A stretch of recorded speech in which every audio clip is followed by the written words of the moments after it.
I love making the artificial flowers, but another thing I really love is trying new restaurants. I recently had a wonderful dinner at the newly opened Ciano, located in New York's Flatiron District. And we have the chef, the Ciano chef, here today, and co-owner, Shea Gallante. So nice to have you. Thank you very much for having me back. Thanks for here. So, your food is so delicious. How do you describe it? I would say it's just ingredient-driven Italian food. It's more seasonal than regional. So, you know, we take the best from the season, and that's what we use to create the menu. Yeah, and where are you finding all your ingredients? We use as much local as we can right now. It's wintertime, so, you know, things are kind of limited, but... Are people bringing you things from their greenhouses and... Somewhat. Yeah. Some stuff kind of comes in UPS from the greenhouses, but you know, we get as much as we can. Well, we're making two fantastic recipes today from Ciano. The first one is what? The first one is Burrata cheese, which is a one of soft. My favorites. Yeah, it's a soft mozzarella-like cheese made from water buffalo milk, and it's going to be served with onion and fig jam.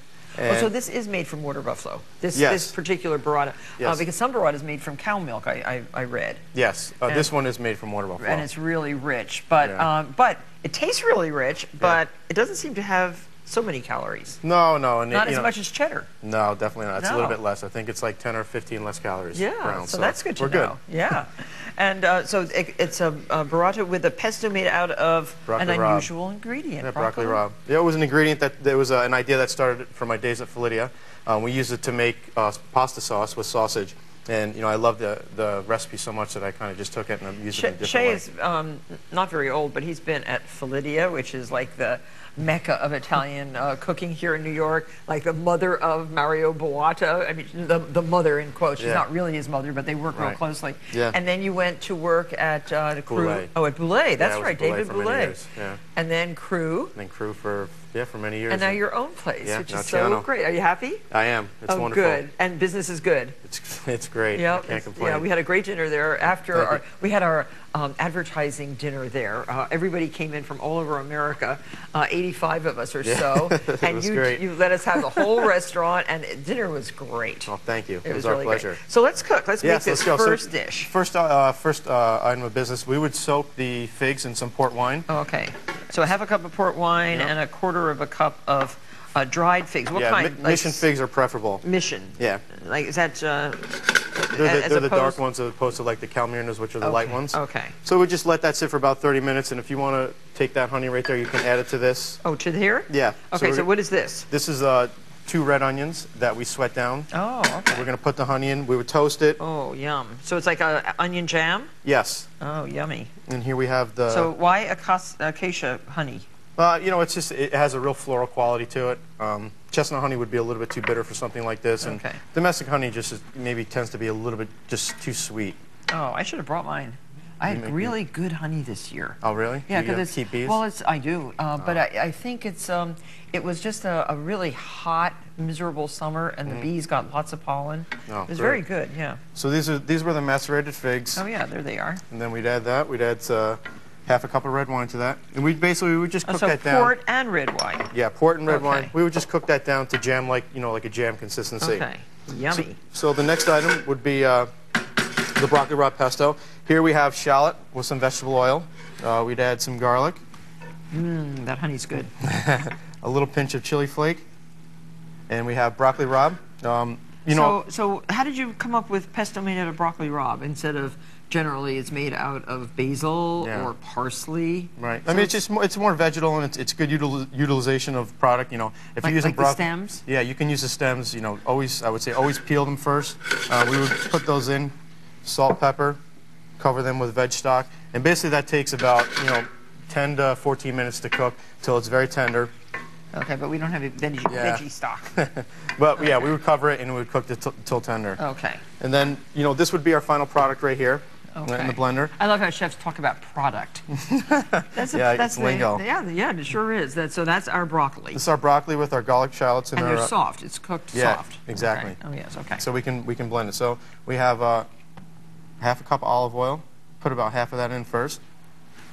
Salt, pepper. Always got to go with the salt and pepper. Right. So, you know, if you're a novice at home, you might want to taste a little more often. So this is a really great, you can make this for lunch, or you can make it as a first course, right? Yeah, you can make it for anything. This was one, I think at our dinner, our big dinner, this was the favorite first course. It was? Yeah, Well, everybody I'm very happy loved to hear that. this.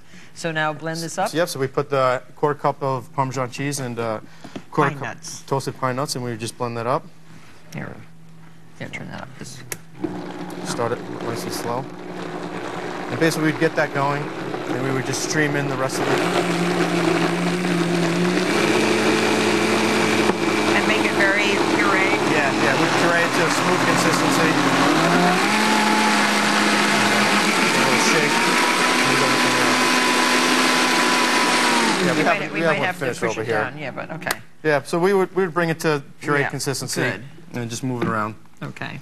So the final dish, we have some toasted bread that's been rubbed with garlic. So those of you who don't know burrata, it really is like, it's made kind of like a mozzarella. Yeah. But it's soft in the center. Yeah. Does that mean it just isn't aged as long or isn't kneaded as much? That's right. It's just not developed as much. They leave like so a soft curd in the middle. Very soft in the middle. Yeah. Okay. So we have some Tuscan bread that we've toasted. We rubbed with garlic. Okay. And basically, should I cut that in half? Sure, that'd be great. Basically, just to plate it, you know, especially if it's for Valentine's Day, what we do is, you can make like a nice little platter and have it for two. So you put a few of these dollops. So this is the broccoli rabe pesto that we made. Look how pretty. Yeah. And this is the onion jam. Now, the one thing about burrata, while it is, you know, it has a little bit of fat content to it, what you want to do is dress it with a good amount of olive oil, because it takes really well to olive oil. That is really good pesto. You like it? You could also use that as the sauce for a pasta. Yeah. Oh yeah. Here. You want me to plate a little for you? Okay. Please?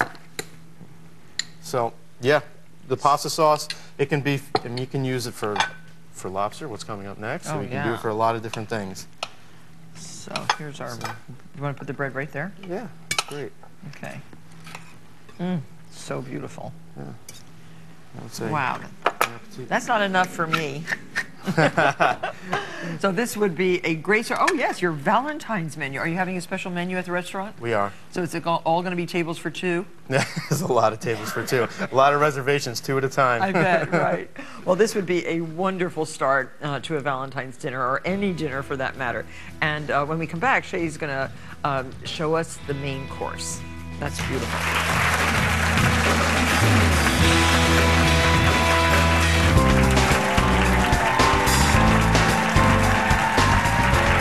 We're back with the wonderful chef, Shea Gallante, who expects this lobster and shiitake ragu dish to be one of the best-selling dishes on his Valentine's menu. And it is so colorful and pretty and tasty.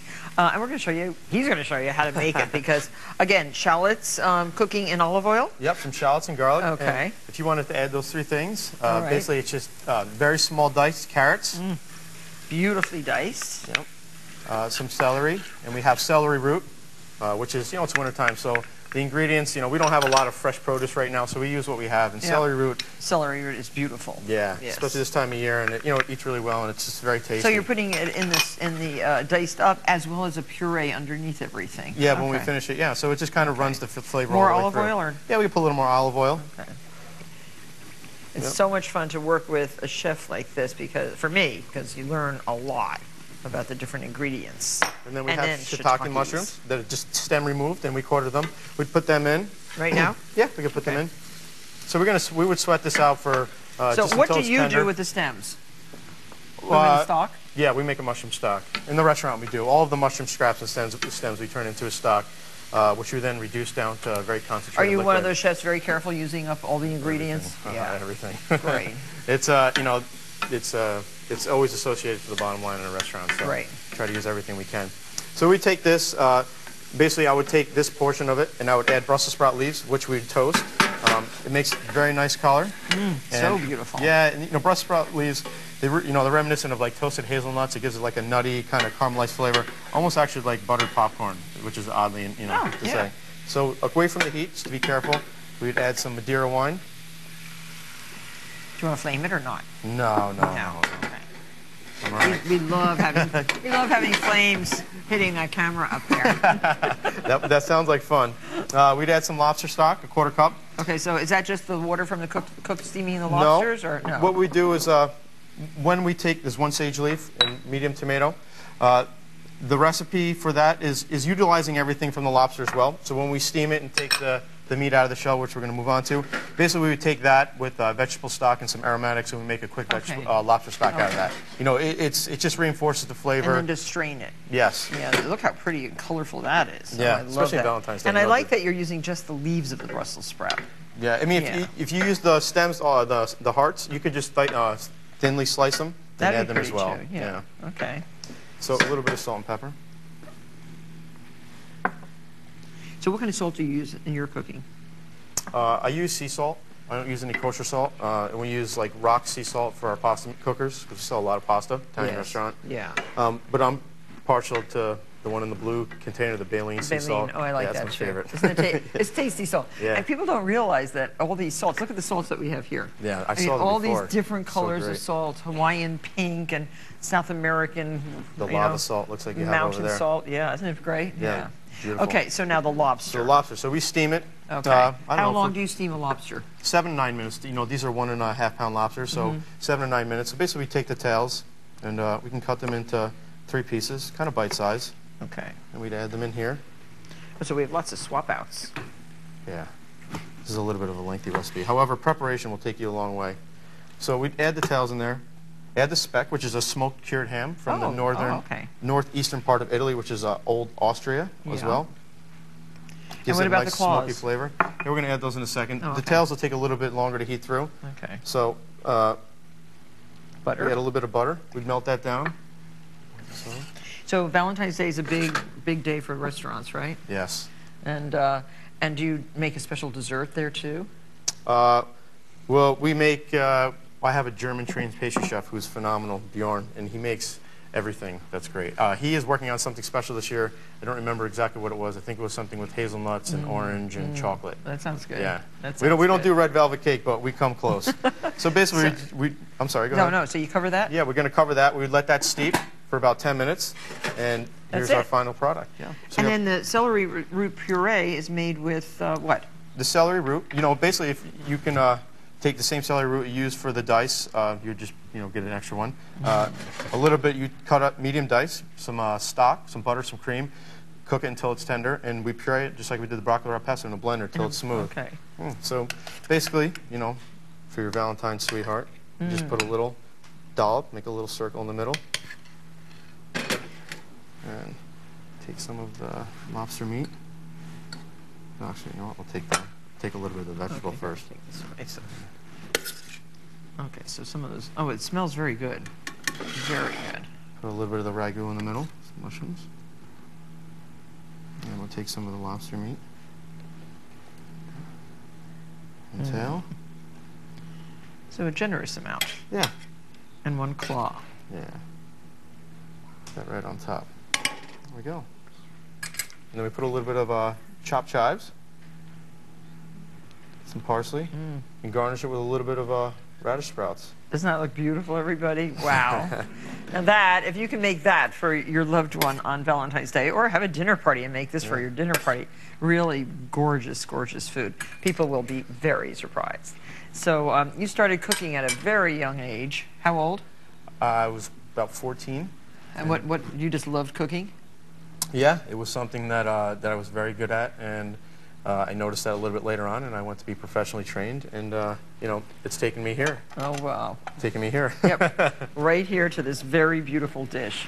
Thank you very much. Thank you very much. Excellent. And I hope that we've inspired you to make both of these dishes for your Valentine's this year, or make a reservation at Ciano. Thanks a lot. That's gorgeous.